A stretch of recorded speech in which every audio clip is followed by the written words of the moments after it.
one of the things I was really surprised about was I go to the doctor and I'd be like, oh, you know, the art museum, they have the show, blah, blah, blah. They're like, we have an art museum? Right. And this is a gem in this community. And so, truly, all of you hopefully are members. If you're not, buy a membership. It's well worth it. Buy a $250 one so you get the North American reciprocal, so that way anywhere you go, you can get in the museum for free.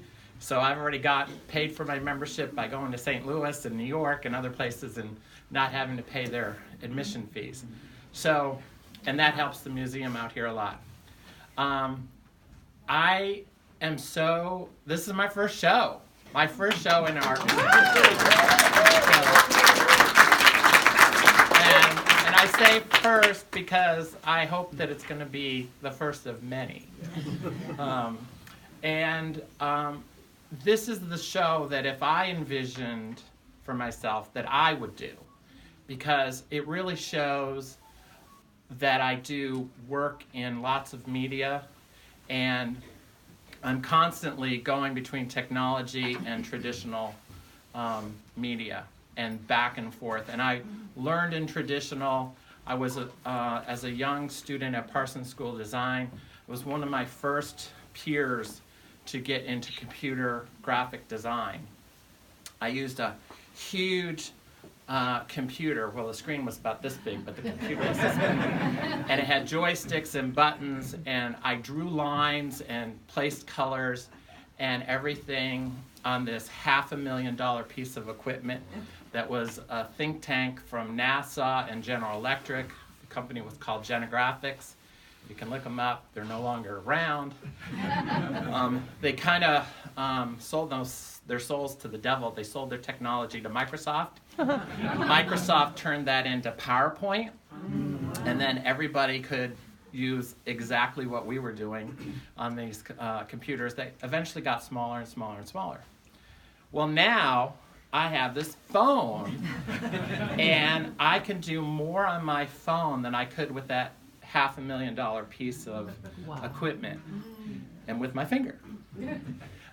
So a lot of the digital art you see here has probably been over the last 10 years, back when I had the original iPhone. And then I upgraded and I upgraded. Now I have an iPhone 6. I haven't upgraded yet to the 10. Because as soon as I get used to using a program, they change it and I have to learn something new again. But I use a program called Brushes. This is kind of the screen that you see where you pick a color. And I show this to you because through WIM's weekly WYSIWYG, that'll be posted on the museum art website every Tuesday, you'll see a new digital creation. And as I'm walking around here today, if anybody would like to be part of my collaboration piece, I will let you draw on the screen, and you can see we've already had several people make their marks that will include that.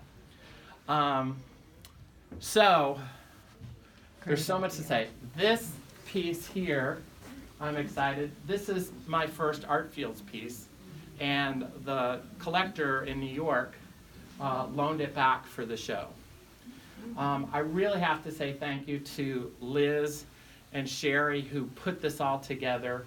Liz, for the artists here in the group, it was a wonderful process to have Liz go through all my artwork. We met one day at the studio. She made me pull everything out. She went through everything. She photographed things. She made notes. Then she wanted to see my digital archive. So she went through all of my digital artwork and made notes. And I told her stories about different ones that she had questions about. She selected all the works that are shown here today. And she arranged them, and she decided where they went on the wall. I didn't have anything. I had no complaints, let's just say that. I was just like amazed.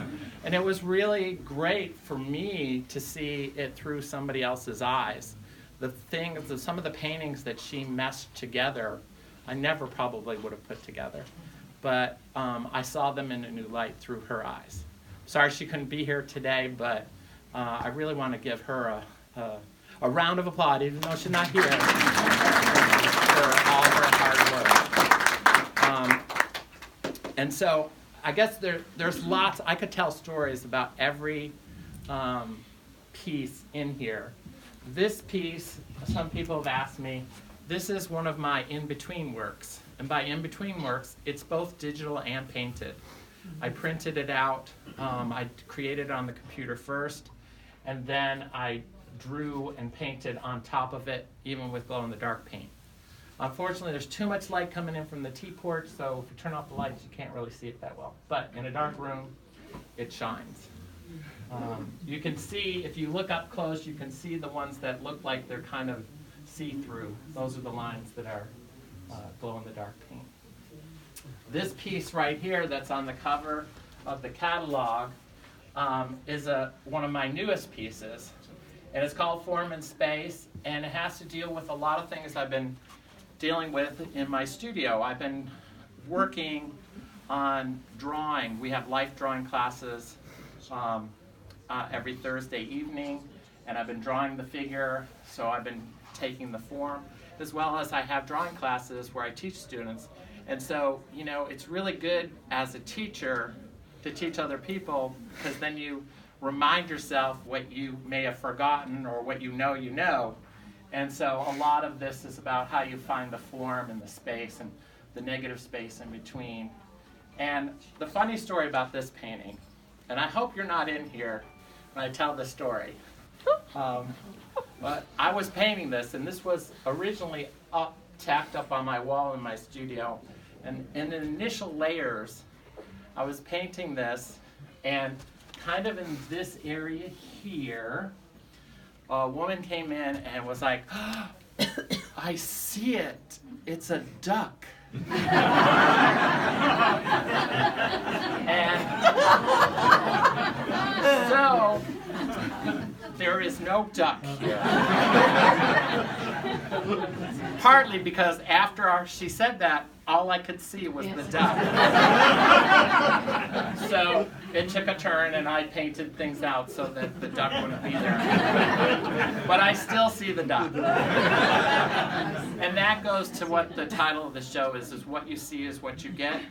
So many people have shared what they see in my paintings, and everything you see is valid. It comes from your life experience. It comes from your deepest, darkest subconscious sometimes, and that's all good. Leap of faith, for me, that painting was about taking risks and trusting that you'd be catched when you fall backwards.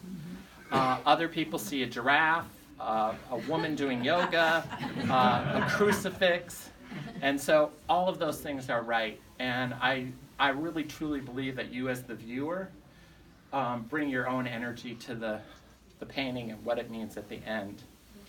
And then one final story, well, two final stories. The umbrella, if you haven't seen Painting with Jackson Pollock on a Rainy Day, that painting, which is owned by a Houston collector who loaned it back for the show, left her umbrella at my Houston studio. A nice black umbrella with a wood handle.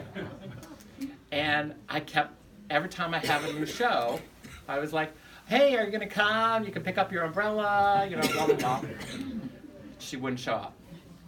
So finally, after a year, I said, you know, I cannot be responsible for your umbrella anymore. You know, it's gonna get some paint on it and stuff.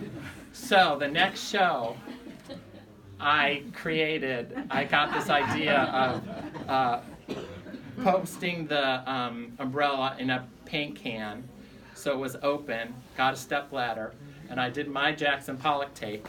So all of that paint went on the umbrella, or not on the umbrella, it went on the canvas below.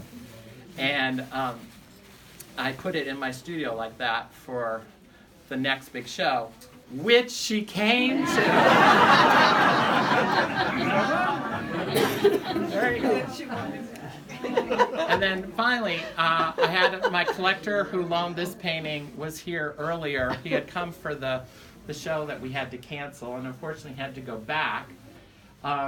He saw me with John Morkin, who, if you saw the video, he did on the first day of the opening. There's a painting over there called Ode to Klimt, which John Morkin really liked, and so we were talking about it. And my collector was standing back because I was being videotaped, and he didn't want to interrupt.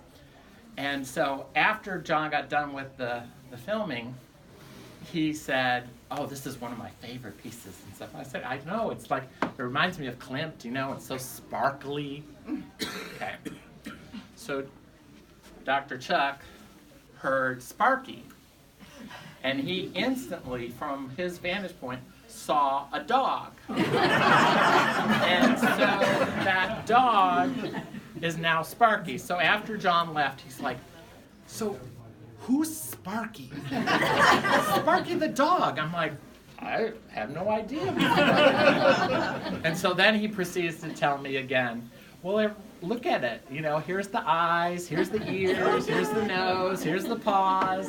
So please look for Sparky the dog." And of course that was great because he had to buy it.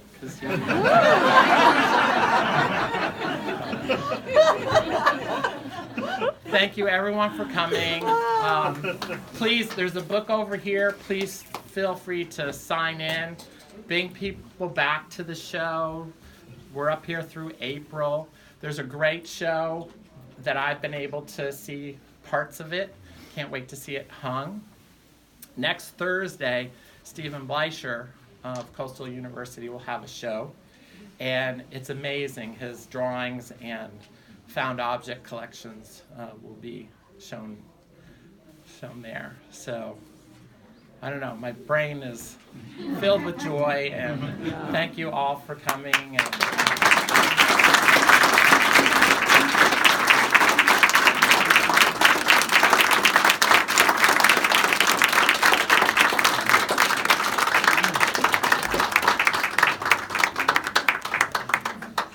Get some more good